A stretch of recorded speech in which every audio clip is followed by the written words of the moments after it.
Paytm के बाद देश में चल रहे कई अन्य पेमेंट्स बैंकों पर भी तलवार लटकती नजर आ रही है। एक रिपोर्ट के मुताबिक फाइनेंस से जुड़ी देश की एक बड़ी खुफिया एजेंसी ने हजारों ऐसे खातों का पता लगाया है जिन्होंने अपने ग्राहकों की सही जानकारी देने के नाम पर नियमों की धज्जियां उड़ाई हैं।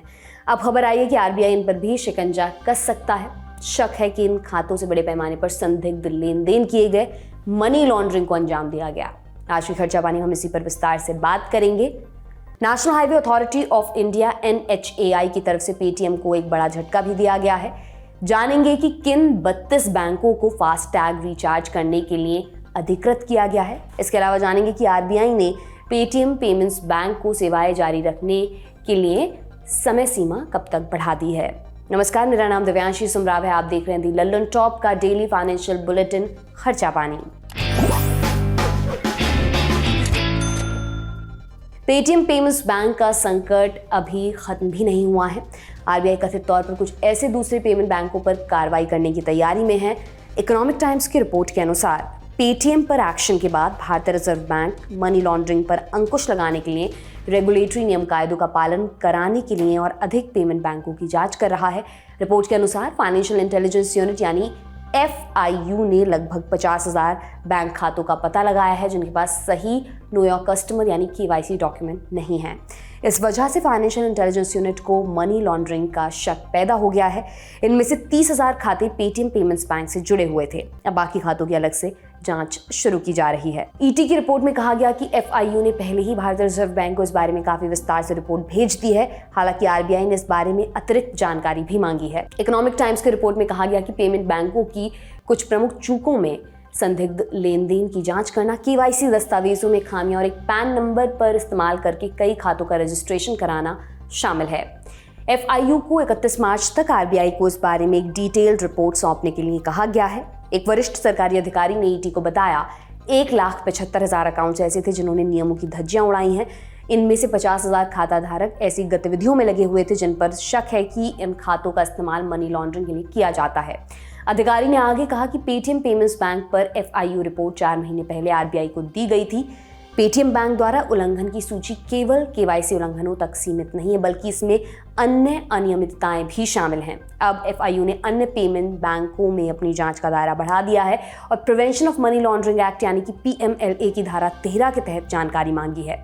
वहीं ED महादेव ऐप घोटाले की भी जांच कर रहा था और उसने पेटीएम के साथ रजिस्टर्ड लगभग 10,000 UPI खातों का पता लगाया था जिनका इस्तेमाल कथित तौर पर मनी लॉन्ड्रिंग के लिए किया जा रहा था। हालांकि पेटीएम पेमेंट्स बैंक पर आरबीआई की कार्रवाई के बाद इसकी मूल कंपनी 197 कम्युनिकेशंस ने रिपोर्ट्स को दुर्भावनापूर्ण बताते हुए साफ किया कि मनी लॉन्ड्रिंग या फेमा उल्लंघन के संबंध में कंपनी के खिलाफ कोई ED जांच शुरू नहीं की गई है। इधर पेटीएम को एक और बड़ा झटका दिया है national highway authority of India यानी कि NHAI ने। NHAI ने फास्टैग सेवा के लिए अधिकृत बैंकों की अपनी सूची से पेटीएम पेमेंट्स बैंक लिमिटेड को हटा दिया है। NHAI की ओर से फास्टैग यूजर्स के लिए एडवाइजरी जारी की गई है। इसमें NHAI ने जिन 32 बैंकों से फास्टैग खरीदने की अपील की है उसमें पेटीएम पेमेंट्स बैंक का नाम शामिल नहीं है। अब पेटीएम फास्टैग यूजर्स को नया फास्टैग खरीदना होगा क्योंकि फास्टैग की सुविधा देने के लिए पेटीएम पेमेंट्स बैंक रजिस्टर्ड नहीं रह गया है। Indian highways management company limited ने बताया कि फास्टैग को 32 बैंकों से ही खरीदना होगा। इसमें पेटीएम पेमेंट्स बैंक का नाम शामिल नहीं किया गया है। मीडिया रिपोर्ट्स के मुताबिक जिन लोगों को पेटीएम टैग मिले हैं उन्हें उसे सरेंडर करना होगा और रजिस्टर्ड बैंक से नए टैग उन्हें खरीदने होंगे। इसका असर 2 करोड़ यूजर्स पर पड़ेगा। अब जानते हैं लोग किस किस बैंक से फास्टैग खरीद सकेंगे। फास्टैग्स के लिए रजिस्टर्ड बैंकों में Airtel payments bank, Allahabad bank, AU small finance bank, axis bank, bank of Baroda, bank of Maharashtra, Canara bank, central bank of India, city union bank, Cosmos bank, Equitas small finance bank, federal bank, Fino payments bank, HDFC bank, ICICI bank, IDBI bank, IDFC first bank, Indian bank, IndusInd bank, JNK bank, Karnataka bank, Karur Vysya bank, Kotak Mahindra bank, Nagpur नागरिक सहकारी bank, Punjab national bank, Saraswat bank, south Indian bank, भारतीय state bank, Thrissur जिला सहकारी bank, UCO bank, union bank of India और yes bank शामिल हैं।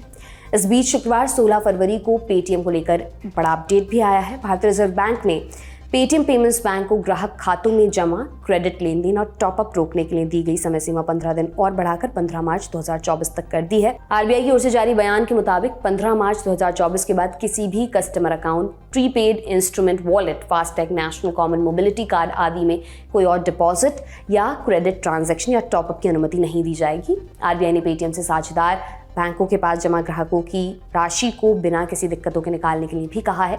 केंद्रीय bank के मुताबिक पेटीएम के ग्राहक savings bank accounts, current accounts, prepaid instrument, FASTag, national common mobility card आदि सहित अपने अकाउंट से बाकी राशि की निकासी या उपयोग बिना किसी रोक टोक कर सकेंगे। आपको बता दें कि इससे पहले 31 जनवरी को आरबीआई ने पेटीएम पेमेंट्स बैंक को 29 फरवरी के बाद नए डिपॉजिट्स लेने और क्रेडिट ट्रांजैक्शंस पर रोक लगाने का आदेश दिया था।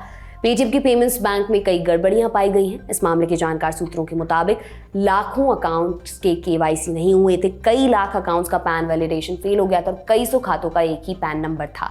कई मामलों में हजारों अकाउंट्स का एक ही पैन नंबर था। वहीं ईडी ने पेटीएम पेमेंट्स बैंक लिमिटेड पर जांच शुरू कर दी है। आधिकारिक सूत्रों ने बताया कि ईडी ने पेटीएम के वरिष्ठ अधिकारियों से पूछताछ की है और उनसे दस्तावेज जमा करवाए हैं। सूत्रों के मुताबिक केंद्रीय agency foreign currency management act यानी एफएमआ के तहत जांच शुरू करने से पहले दस्तावेजों की शुरुआती जांच कर रही है। अब जाते जाते पेटीएम के शेयरों का हाल भी जान लेते हैं। 16 फरवरी को पेटीएम के शेयरों में तूफानी तेजी आ गई। कई दिनों से गिरावट झेल रहे पेटीएम के शेयर शुक्रवार को 5% उछल गए हैं। निवेशकों में शेयर खरीदने की होड़ लगी हुई है। पेटीएम के शेयर आज 5% बढ़त के साथ 341 रुपए 30 पैसे पर बंद हुए। सुबह पेटीएम के शेयर 325 रुपए के स्तर पर खुले थे और शेयर्स ने आज 318 रुपए 5 पैसे का अपना ऑल टाइम लो लेवल भी बनाया था। ये था आज का खर्चा पानी। बुलेटिन आपके लिए लिखा था हमारे साथी प्रदीप यादव ने। आप अपनी राय कमेंट बॉक्स में जरूर दें। अगले एपिसोड तक अपना ख्याल रखें। बहुत बहुत शुक्रिया।